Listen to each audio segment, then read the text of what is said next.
And even though she's small, she has the heart of a warrior. Watch her focus. He smirked at the little girl and bowed sarcastically. "Try not to cry when I win," he joked. The gym chuckled. But when she moved, everything stopped.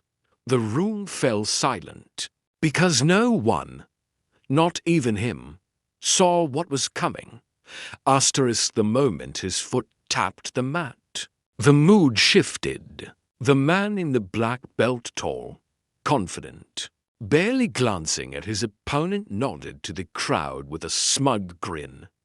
He was undefeated, fast, powerful, and now he was standing across from a child.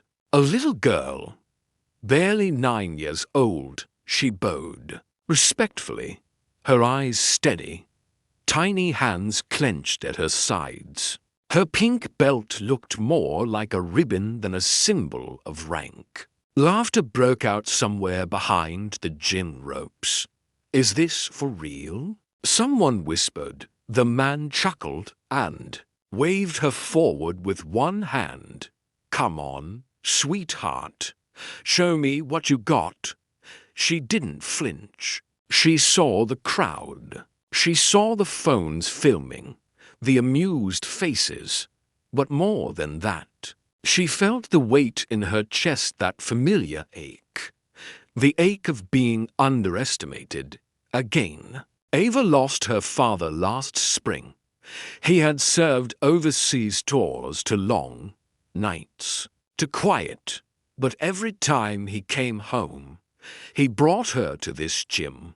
"Strength isn't loud, Ava," he used to say. "It's quiet. It listens.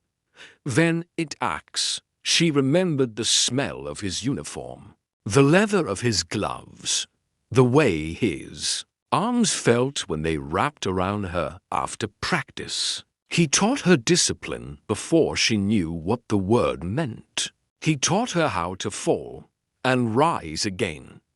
After the funeral, she trained harder, not to impress anyone, not to win, but to remember. And now, here she stood, alone, facing a man twice. Her height, 20 times her strength, and 100 times more experience. The room buzzed. Some laughed, others just watched, unsure whether this was a joke or a test.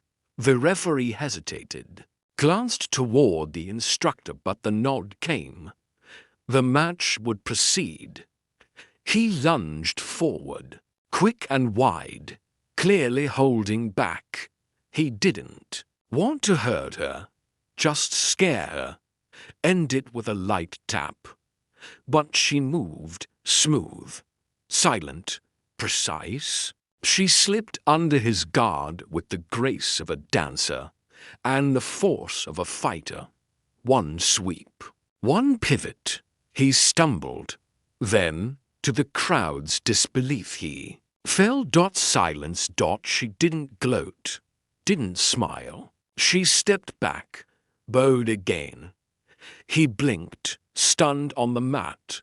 For a second, he saw her.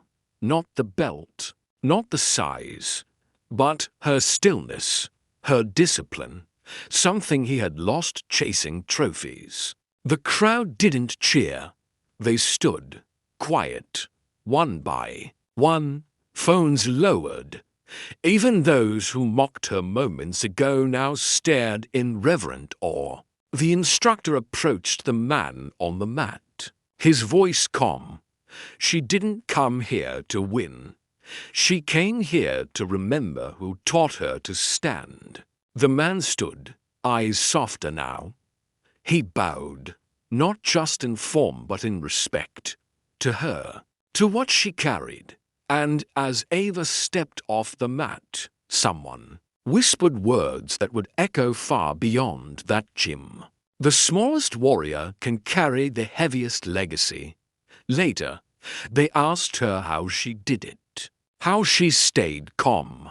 She simply said, My father taught me that real strength is invisible until it's needed.